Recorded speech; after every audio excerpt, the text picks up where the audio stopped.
You're listening in to Bottom Up Entertainment. We going live on bottomupradio.com. Right now I'm in the studio, Artist Factory. Yes, all right, with my man Kevin Shine. What we trying to do is just bring, from the man himself, kind of what the industry is looking for, kind of what, artists need to be moving and shaking with. We want to find out and bring to the artists personally, what exactly they need to bring to the table or what they need to have in order to succeed in this music industry. Go ahead and speak a little bit on, what you guys how the whole system works with how you set up when you go out and you look for artists and what packages they have to bring. Well, let's go back to something we kind of talked about before, which is what I was telling you called new business and then old business. And at every company, they got old business things that they've got to take care of because these are investments they've already made. For whatever the reason may be, whether it was a production deal, a songwriter's deal, or an artist deal, a single deal, or whatever deal they gave out, they have a roster of artists and producers and songwriters they have to cater to.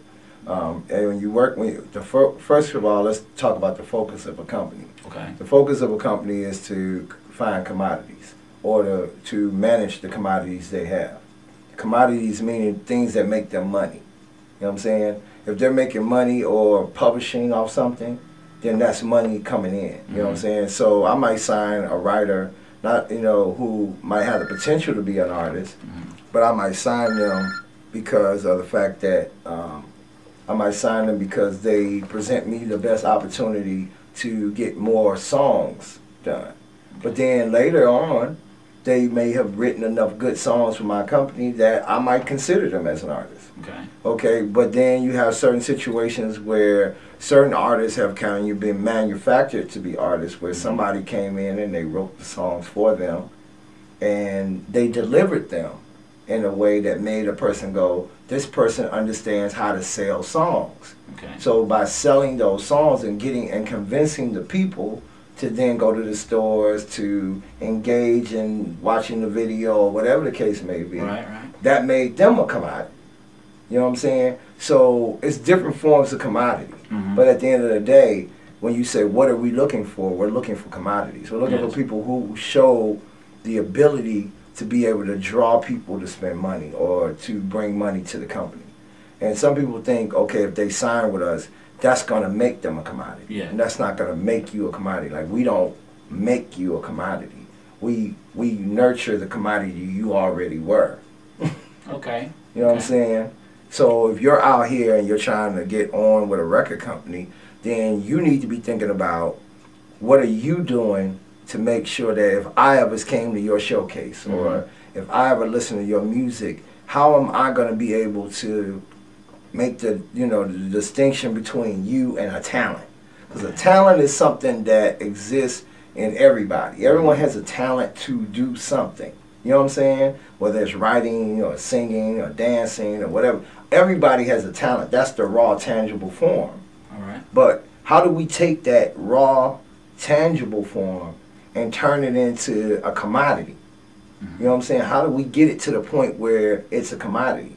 So we try to do everything new age, but sometimes we have to go back to the old rules. And the old rules is that I think we need to get back to artist development. And the reason is because I think people are too focused on hit records. They're too focused on going platinum. They're too focused on coming out and being on the radio, and all the other stuff that really don't have nothing to do with this. Like, at the end of the day, I want to hear a great record. I can appreciate the fact that we all want to be pop artists and pop stars. Popular music is the trendiest art form out. Meaning that in pop music, that means being popular. Like at school, you were popular. You know what I'm saying? How long do you get to be popular? As long as you keep doing something popular. And that the kids think it's popular. But then when you're no longer popular, then you're irrelevant now. Where do we, our music didn't used to be about that. Our music used to be about the core. Like we had, like, you know how you got your real friends, and then you got the friends you got when you was the star football player. But then when you weren't the star football player, you got hurt. Then all of a sudden you didn't have them same friends anymore. Well, I want the friends that ain't the ones that you have when you hurt. Well, I want the ones you have when you hurt. I don't want the ones that pop up when I'm the star. Although I appreciate those people, those ain't the people that's gonna keep me and sustain me. Like, you know, we had more real artists, real core artists, like we used to, then we'd have more careers in the industry. And I think we don't have careers anymore because everybody just wants to be popular. And we're all fighting to be popular. And we're all spending all our money trying to get a record deal. I think, you know, I actually said this to somebody. I think we spend more money trying to get a record deal than we get when we get the record deal. It might be. Might be the case. You know what I'm saying? Let me ask you this. What's your perception of the hip-hop, particularly, the hip-hop game right now, and what artists do you kind of move towards or you're impressed by in the hip-hop game at the moment? I mean, I think that's an obvious thing. I mean, right now you got what you call your, you know, you got your pop hop, you got your hip hop, you got your commercial hop, you got your ghetto hop, you got all different forms of hop going on right now. Everybody's just hopping around, Snap right? music, so on. You know, you got a lot of hop going on. So let's get down to the real form. The real form was the MC. Okay. And the reason I say the MC is because hip hop was always about the words. It was about the message. And music was supposed to be the familiar tool to help deliver the message. And I think what happened was that as hip hop has expanded, we have used different ways to say the message other than just the words.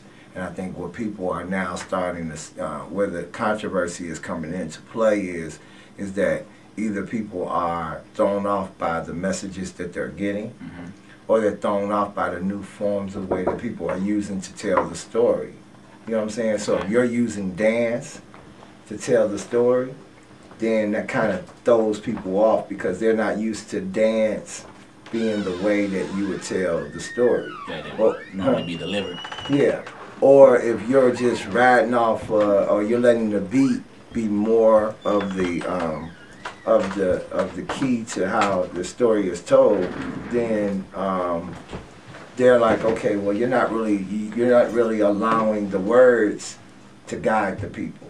So it's kind of like what's happening right now in hip hop is we're running into a lot of controversy because people are kind of confused about who are these messengers that we're allowing to lead us now. To the top of the charts, yeah. But it's not really, it's not really the messengers that's the problem.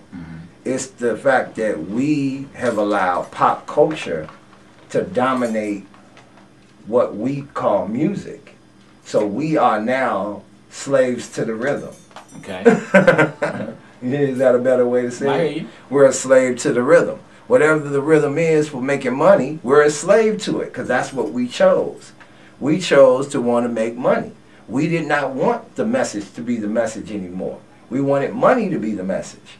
You know what I'm saying? And it ain't because of no other reason other than the fact that a lot of people found this as, you know, this was their outlet to get out of the ghetto, to get out of the hood, to get out of wherever they was trying to get out of. Drive for money can right. take over. But this is funny though, because certain people aren't from the hood, and certain people aren't from the ghetto, and certain people's messages don't have to be that, but it's popular to say that.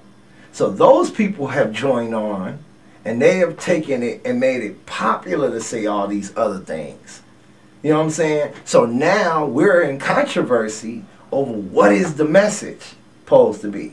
What is the real true message of hip hop? What is the voice? Who are the individuals? Who are the leaders that are really guiding us and telling us what this is?